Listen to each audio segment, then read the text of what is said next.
Technology has accomplished a lot. In the last century alone, we've seen the invention of computers and the internet, countless vaccines, even putting a man on the moon. But there's one territory science has yet to conquer. That is, when you die, you stay dead. Now, we can talk about revenants and zombies all we want, but at the end of the day, real necromancy just isn't a thing. No matter how much we might wish it, we simply can't bring our loved ones back once they've crossed to the other side. But according to one company, there may be a part of them we can resurrect: their scent. In 2015, French startup Calain claimed it could bottle the scent of your dead loved ones. First, you mail them an item that smells like your deceased person of choice, their favorite old flannel, a pillowcase, maybe a scarf they wore often. Then the company uses a specialized process to extract the chemical scent from that object, allowing them to recreate it as a bespoke fragrance. Now, sure, one perfume expert deemed the product as, and I quote, cheap and unbalanced, as well as smelling nothing like the garment they had supplied. But nonetheless, the idea of bringing a lost scent back to life is a fascinating one. And Calain's founders aren't the only ones who have made such claims. Another brand called Future Society has designed a fragrance line called Scentsurrection, which has supposedly restored the scent of 6 extinct flowers from around the globe using DNA sequencing as a guide. Scent is a mysterious thing. It's invisible and intangible, and yet a single whiff can bring us back to bygone moments and memories. It can trail behind a person like a shadow and linger after they've left the room, or even their mortal coil. A mere hint of what was once alive.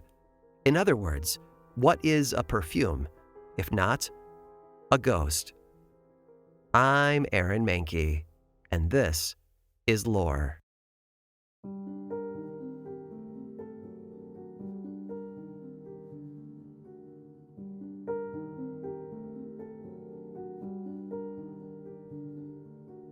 The first perfume known to history was concocted 4,000 years ago in ancient Mesopotamia. Accessible only to the wealthiest members of society, these scents came in the form of salves to be spread on the body. Now, if you're wondering what these might have smelled like, archaeologists have actually found cuneiform tablets from 1239 BCE documenting recipes from an earlier perfumer. Her ingredients included things like myrrh, lemon balm, balsam, and rose, all botanicals still used in fragrances today. But she also listed other materials, mystery plants that modern translators are unable to identify. Maybe it's just a language issue, or maybe these scents are from botanicals long since vanished from the earth. Perfume was also big business in ancient Egypt, but not as a fashion item like it is today. No, for thousands of years, perfume was a sacred tool for ceremony and ritual. When excavating royal Egyptian tombs, archaeologists have uncovered hundreds upon hundreds of fragrant unguents intended to join the deceased in the next life. Egyptians even had perfumery gods, Nefertum and Shesmu. Often said to be brothers, Nefertum was the youthful, bright deity of pleasant aromas and blue lotus flowers, which was the most essential ingredient in Egyptian perfumes. Shesmu, on the other hand, was a violent, lion-headed god with a razor-sharp knife perpetually gripped in his fist. He had a whole slew of names, too, things like Maker of Precious Oils, Lord of Perfume, Lord of Unguent, but also Lord of Blood, Slaughterer of Souls, Butcher of the Gods, and He Who Dismembers. And I get it, it may seem like a jarring combo for one figure to be both the god of perfume and the god of dismembering, but in the Egyptians' eyes, the two weren't so different. One involves stealing the essence of people, and the other stealing the essence of flowers. It was believed that perfume could act as a sort of telephone, connecting people to the gods, and that the gods themselves actually emanated perfume from their bodies. Now, despite its holiness, nothing is safe from commercialism, and shortly after year 1000 BCE, perfume went on the market for regular Egyptians to purchase. By the Greco-Roman era, Egyptian perfume had become coveted worldwide for its magical and cosmetic properties, and thus one of history's most fantastical industries had begun. Another culture absolutely obsessed with perfume was 17th century Europe, particularly in France. You see, folks weren't bathing all too often around those parts, and masking body odor became pretty essential. Notably, Queen Elizabeth I couldn't stand bad smells, and so demanded that every public palace be absolutely soaked in perfume. She even wore leather gloves drenched in rich fragrances, and as a Tudor, her favorite scent was predictably rose. Time went on. With the invention of synthetic scents in the late 19th and early 20th centuries, a whole new perfume heyday boomed. And with it came a new phenomenon: celebrity perfumers. And bear with me as I give you a quick hit list of some of my favorite characters from this time, because it really feels like an Avengers Assemble type of lineup. First, there was Harriet Hubbard Ayers, who, after losing a child in the great 1871 Chicago fire, ran off to Paris before starting a cosmetic business, only for her family to commit her to a mental asylum in a plot to steal her company. Then we have Lily Dashey, not only a perfumer but also a hat maker to Hollywood stars. Although, if that seems like multitasking, you clearly have not met Esme Davis, who, in addition to being a perfumer, was also a ballet dancer, watercolorist, musician, lion tamer, and elephant trainer. But my favorite has to be Ahmed Solomon El Mawardi, also known as the Perfume King of Cairo. He claimed that his ancestors had been perfumers to the Egyptian pharaohs, but regardless of whether that marketing was true, his shop was still something to behold. Namely, it featured a clockwork fountain shaped like the pharaoh Ramses, which poured a constant stream of perfume from its mouth. I can only imagine how amazing that shop must have smelled. Although, all that said, while perfumes may smell lovely, some of their ingredients are anything but. Take, for example, civet. Use of this material dates back to 10th century Arab perfumers. And I have some questions for these guys, mainly exactly whose idea was it to use this stuff in perfume? Because civet doesn't come from a flower or a plant. It comes from, well, a civet, which is kind of like a mongoose. More specifically, the ingredient comes from the civet's anal gland, which apparently oozes this secretion when the animal is stressed out. By all accounts, it smells awful on its own, but when small quantities are mixed into floral perfumes, it can add a pleasant, musky scent, plus help the perfume last longer. By the way, this isn't some obscure ingredient. You've probably smelled it yourself, because, you see, civet is an essential ingredient in the world's most popular perfume, Chanel No. 5. Although, granted, the company claims it has used only synthetic civet since 1998. One other ingredient used to extend a fragrance's longevity is ambergris, and like civet, it too comes from somewhere pretty darn gross. From the French for gray amber, ambergris is basically sperm whale puke, or excrement. It's not actually clear how the stuff gets out of the whale, but it's definitely made in a whale's intestinal tract. One National Geographic article refers to it as, and I quote, intestinal slurry.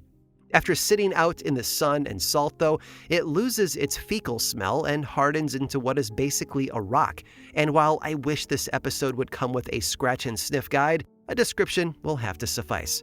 It smells musky, ambery, tobacco-y, and with hints of the ocean.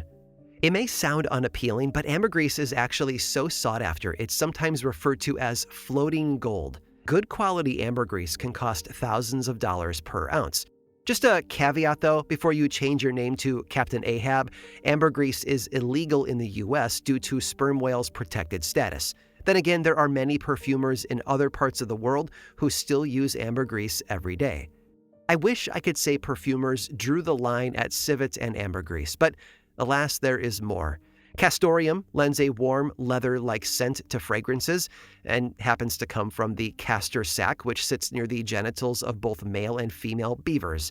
Basically, this grayish, yellowish, molasses-like goop is what beavers excrete to mark their territory. By the way, have you ever noticed how in medieval bestiaries, beavers are often depicted in the act of what looks like ripping off their own testicles? Yeah, that comes from the belief that beavers would bite off their castor sacs to avoid the hunters pursuing them for their castoreum. But for as disgusting as all of this might sound, this topic actually has a whole other level of weirdness for us to explore, because some of the strangest of ingredients of all are said to hold supernatural powers.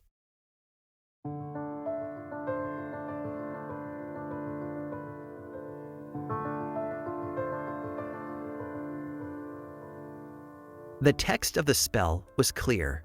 Use fragrances associated with the sun, it instructed, known for bringing blessings of confidence, clarity, and luck. It went on to offer a list of suggestions, too: sunflower, almond, clove, and cedar oil, along with frankincense and saffron. If combined, this potion was supposed to make your wishes come true. But this was no ancient perfume recorded on a cuneiform tablet.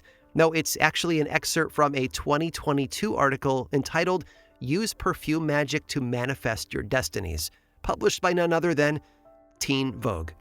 It may seem that culture has come a long way since ancient Mesopotamia, but some things, it appears, have stayed the same, like the fact that perfume is still linked to witchcraft.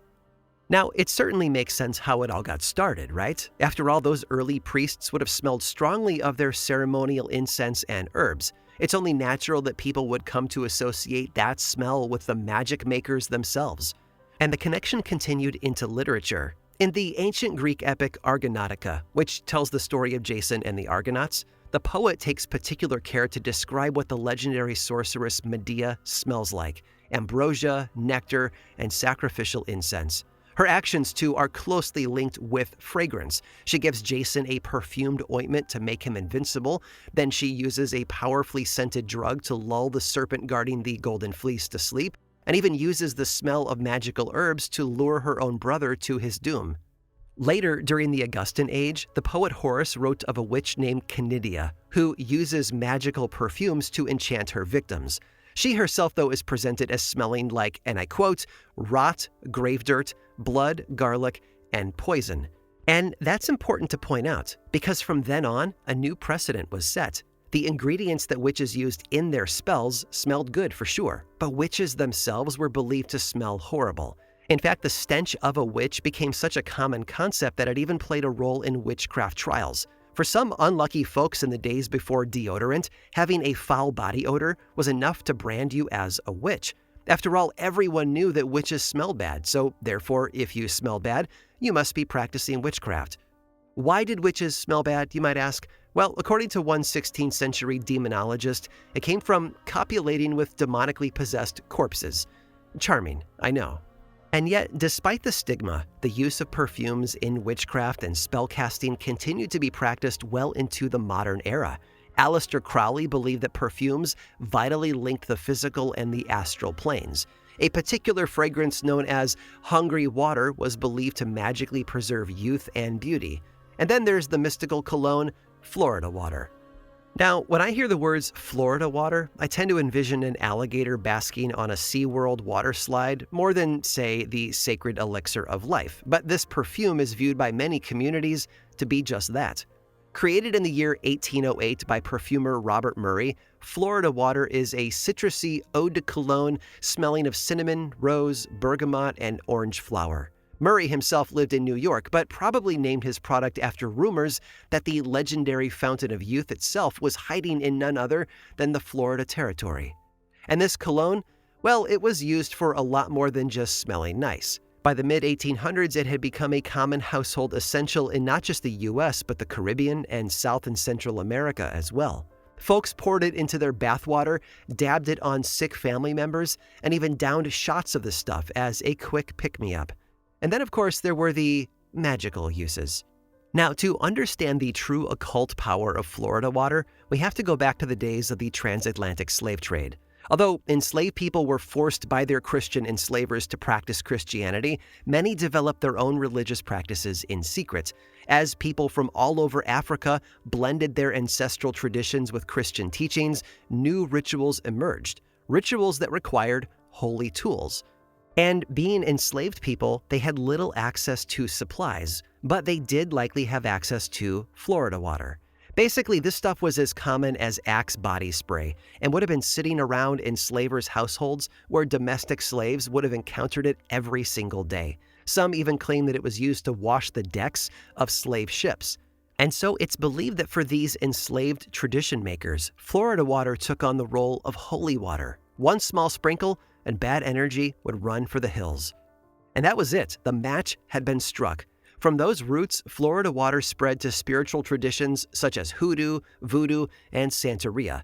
In voodoo, Florida water was an essential tool in cleansing rituals. In Santeria ceremonies, the fragrance was used to manifest everything from attracting money to winning back a lost lover or even staying out of jail.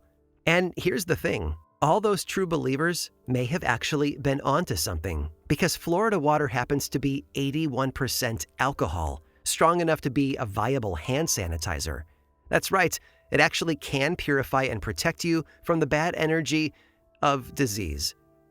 Since its earliest invention, perfume has been attributed with a mystical power that no other cosmetic can match. And perhaps its most powerful magic of all is to connect us to the past.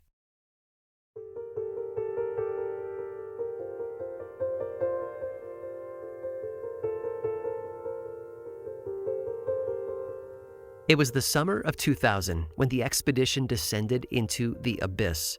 The two submersibles, Mir 1 and Mir 2, plummeted deeper and deeper into the ocean, and as they sank, the world of humanity fell away. First the sun, then animal life as we know it. By the time the divers reached 3,800 meters, it had become the domain of sea spiders and eyeless crustaceans scuttling in the dark. And there, in the ghostly light of the headlight beam, it appeared. The wreck of the RMS Titanic. For those keeping track, this was the sixth expedition to the Titanic since its discovery in 1985. It was a salvage mission with the goal of retrieving sunken artifacts to display in an upcoming exhibition. And as it turned out, the mission would be a major success. Back on the surface, a team of conservators waited aboard a research vessel, ready to examine whatever treasures might arrive. I can only imagine their excitement when the divers returned with the Titanic's main wheel and steering stand, 2 engine telegraphs, an automatic whistle timer, and more. But to everyone's amazement, the greatest treasure of all was tucked away in a small, unassuming leather satchel. Here is the description from researcher Bill Sauter in his own words, and I quote, "When you recover stuff from the Titanic, it's wet, it's rusty, and it's rotten. And the smell that comes off it is pretty alien, perfectly fetid. You know, it's a kind of death you have never experienced. And so the lab is kind of unpleasant. And then, all of a sudden, somebody opens up this satchel, this leather satchel, and out comes the fragrance of heaven. It's all these flowers and fruity flavors, and it's delicious. It's the most wonderful thing you've ever had. It was just a complete, overwhelming experience. It was like all of a sudden the fragrance of heaven, kind of goes through the room. So instead of being surrounded by all these dead things, for those few minutes, the ship was alive again." What the conservators had unveiled was 65 vials of perfume. And although a few had broken during the retrieval process, hence the wafting scent in the room, most were miraculously preserved. These scents had slumbered on the ocean floor for nearly a century, and now, like a genie let out of a lamp, they had been set free. The fragrances, it turns out, had belonged to a chemist named Adolf Safeld. Born to a German-Jewish family in 1865, he moved to England as a young man and married an English woman named Gertrude. Eventually, Safeld became the chairman of a company that sold perfume and scented oils. And that company, much to his delight, was proving to be a success. It was doing so well, in fact, that plans were made to expand to the American market. And so, in 1912, Adolf Safeld boarded a ship for America. His ticket cost 30 pounds and 10 shillings, the equivalent of nearly $4,000 today. It was a lot of money, yes, but it would all be worth it. Because tucked into his luggage, Safeld carried with him something precious. It was a satchel made of leather containing 65 vials of perfume samples and raw ingredients alike. In other words, the key to Safeld's future.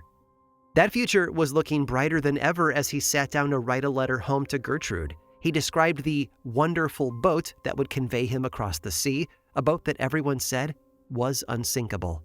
On the night of April 14th, Adolf was in the first-class smoking room. I imagine there was music playing, drinks swaying softly in their glasses with the rolling waves. Perhaps Safeld noticed the fragrance of cigar smoke clinging to the ship's velvet curtains. And then the RMS Titanic hit an iceberg. From there, everything was a blur. Crew members attempted to usher women and children into lifeboats, but many refused, believing that the big ship would be safer than those tiny little boats. And so Safeld was placed into one instead. And you have to understand, at this point, no one thought the ship was going to sink, nor had any idea just how few lifeboats there really were. Saffield had no idea he was being given a coveted spot.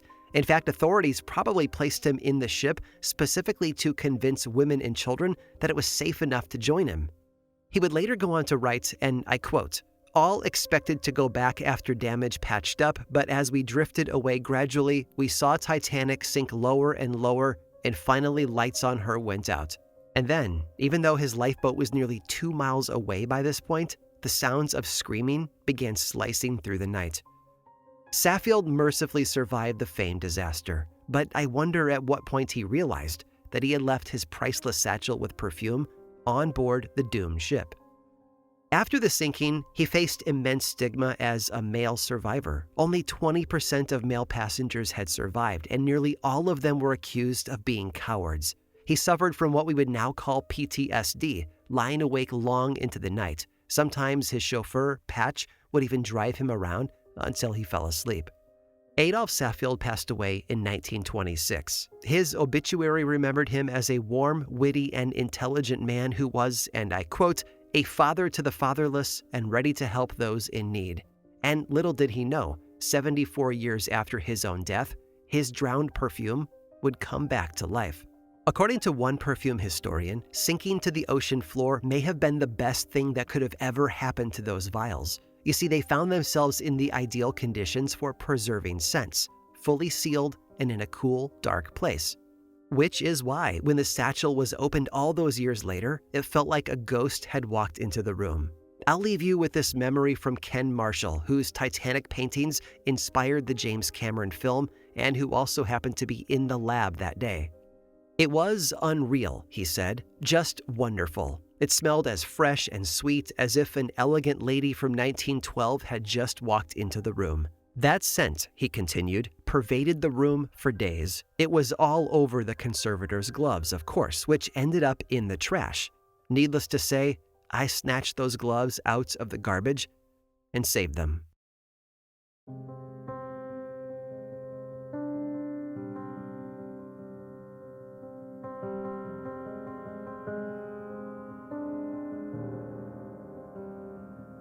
There is no sense that can hurtle us into the past quite like our sense of smell.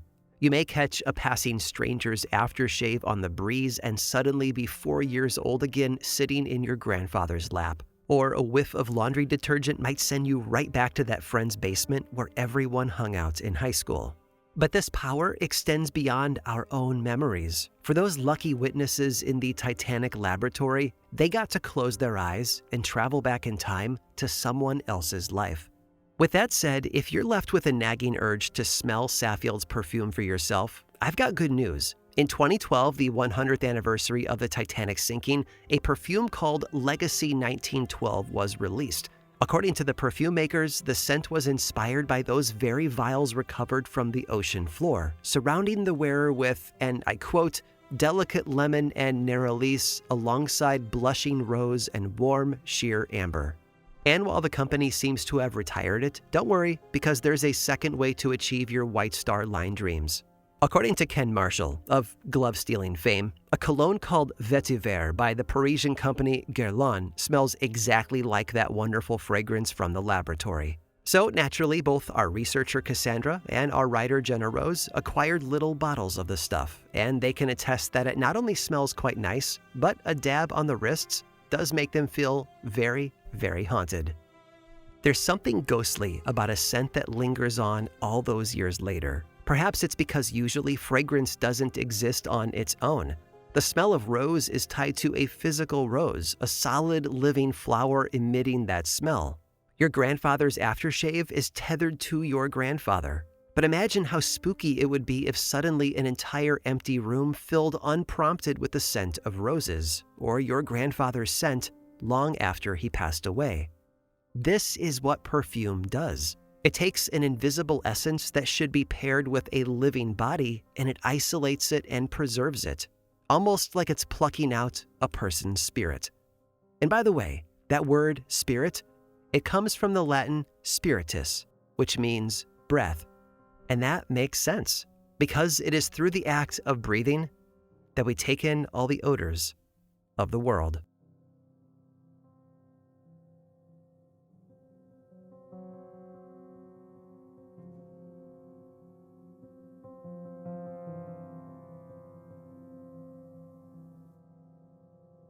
I hope you've enjoyed today's little spritz of olfactory history. It's fascinating, really. A carefully blended perfume can evoke a wide carousel of emotions: nostalgia, calm, happiness, you name it. But it turns out that humans are good at smelling and producing another scent all on their own: fear itself.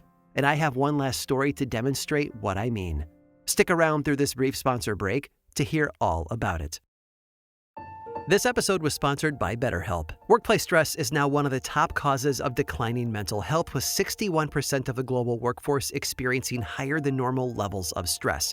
To battle stress, most of us can't wave goodbye to work, but we can start small with a focus on wellness, reading a good book, sitting outside in the sun, or going for a walk. And sure, a holiday would be great, but that isn't a long-term solution to stress. Rather than escaping it for a moment, the best thing to learn is to manage it, because therapy can help us navigate whatever challenges the workday or any day might bring. I know how important and helpful therapy can be, and it isn't just for folks who have experienced major trauma. Therapy is helpful for learning positive coping skills and how to manage stress. With over 30,000 therapists, BetterHelp is the world's largest online therapy platform, having served over 5 million people globally. And it works, with an App Store rating of 4.9 out of 5 stars based on over 1.7 million client reviews. It's convenient, too. You can join a session with a therapist at the click of a button, helping you fit therapy into your busy life. Plus, switch therapists anytime. As the largest online therapy provider in the world, BetterHelp can provide access to mental health professionals with a diverse variety of expertise. Unwind from work with BetterHelp. Our listeners get 10% off their first month at betterhelp.com/lore. That's BetterHelp, HELP.com/lore. This episode was also made possible by Mint Mobile. You know what doesn't belong in your epic summer plans? Getting burned by your old wireless bill. While you're planning beach trips, barbecues, and 3-day weekends, your wireless bill should be the last thing holding you back. That's why I recommend Mint Mobile. With Mint, you can get the coverage and speed you're used to, but for way less money. And for a limited time, Mint Mobile is offering 3 months of unlimited premium wireless service for $15 a month. So while your friends are sweating over data overages and surprise charges, you'll be chilling, literally and financially. All plans come with high-speed data and unlimited talk and text delivered on the nation's largest 5G network. You can use your own phone with any Mint Mobile plan and bring your phone number along with all your existing contacts. If I needed a new mobile provider today, Mint Mobile would be who I would use. No questions asked. I've watched Grim and Mild teammates set up their Mint Mobile plans, and it is incredibly simple. Plus, the savings are just too good to pass up. This year, skip breaking a sweat and breaking the bank. Get this new customer offer and your 3-month unlimited wireless plan for just $15 a month at mintmobile.com/lore. That's mintmobile.com/lore. Upfront payment of $45 required, equivalent to $15 per month. Limited time new customer offer for first 3 months only. Speeds may slow above 35 GB on unlimited plan. Taxes and fees extra. See Mint Mobile for details. This episode was also made possible by Quince. I'm not big on trends, but I am big on clothes that feel good and last. That's why I keep going back to Quince. Their lightweight layers and high-quality staples have become my everyday essentials. And I mean it. I wear one of their 100% merino wool all-season t-shirts every single day, and I just ordered more. If you've been looking for t-shirts that fit great and hold up well over time, I really think you should give Quince a try. I know I am glad I did. Quince has all the things you actually want to wear this summer, like organic cotton silk polos, European linen beach shorts, and comfortable pants that work from everything from backyard hangs to nice dinners. And the best part? Everything with Quince is half the cost of similar brands. By working directly with top artisans and cutting out the middlemen, Quince gives you luxury pieces without the markups. And on top of all of that, Quince only works with factories that use safe, ethical, and responsible manufacturing practices and premium fabrics and finishes. Stick to the staples that last with elevated essentials from Quince. Go to quince.com/lore for free shipping on your order and 365-day returns. That's QUINCE.com/lore to get free shipping and 365-day returns. Quince.com/lore. And finally, this episode was made possible by Avocado Green Mattress. The older I get, the more obsessed I become with getting a good night's sleep. Without that, I've got no energy and no motivation, and with everything I've got going on, that can be rough, which is why I love Avocado Green Mattress. All Avocado mattresses are crafted with certified organic latex, wool, and cotton, ensuring a safe, healthy sleep environment free from harmful chemicals and toxins. They're designed to provide exceptional comfort and support, with options designed to meet diverse sleep needs and preferences. You can even take their mattress quiz to see which mattress and comfort option is right for you. Avocado promotes better sleep through breathable, naturally temperature-regulating materials, which can improve overall well-being. And Avocado is committed to sustainability, too. Their mattresses are made from organic, eco-friendly materials that are good for both you and the planet. You can rest easy knowing that Avocado adheres to the highest standards of safety and sustainability. Plus, Avocado offers sleep trials up to 1 year and has generous warranties. Shop now at avocadomattress.com and save 15% on certified organic mattresses. Avocado Mattress. Dream of better.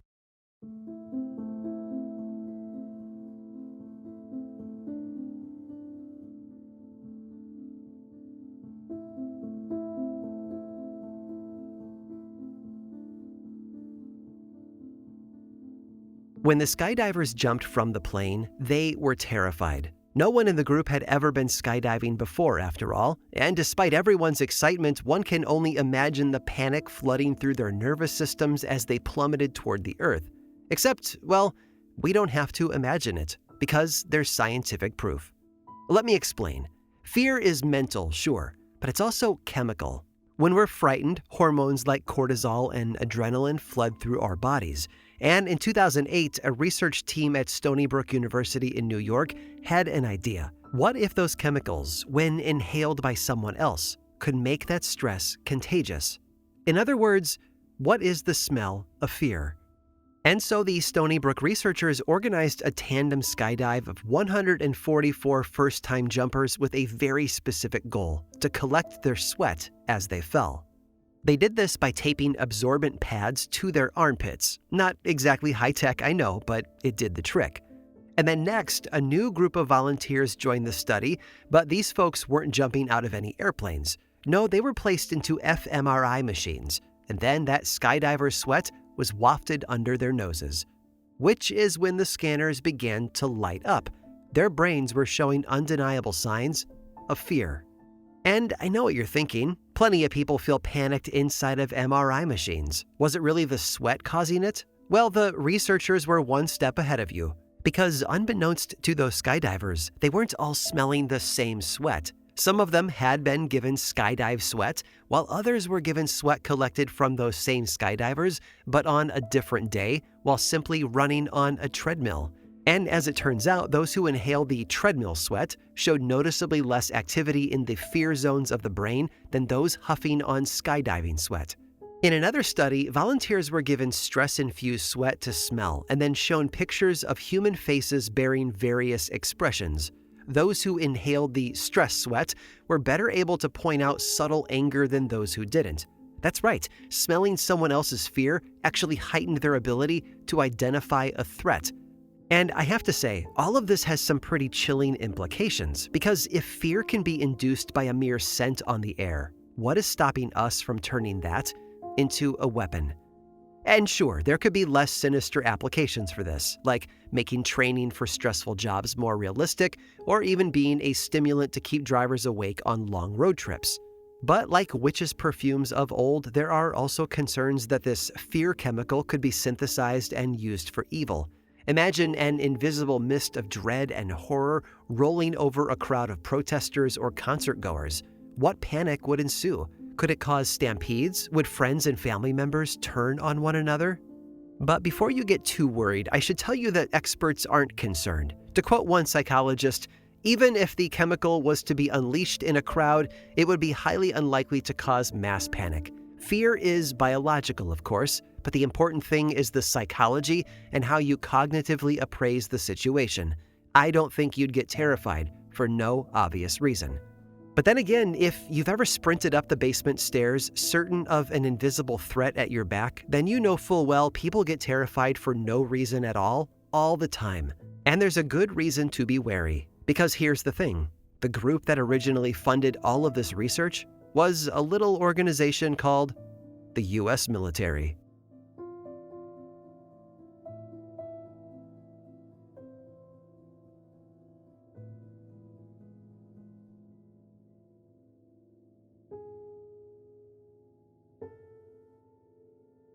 This episode of Lore was produced by me, Aaron Mahnke, with writing by Jenna Rose Nethercott, research by Cassandra De Alba, and music by Chad Lawson. Don't like hearing the ads? I've got a solution for you. There is a paid version of Lore on Apple Podcasts and Patreon that is 100% ad-free. Plus, subscribers also get weekly bonus episodes we call Lore Bites. It's a bargain for all of that ad-free storytelling and a great way to support the show and the team behind it. Learn more over at lorepodcast.com/support.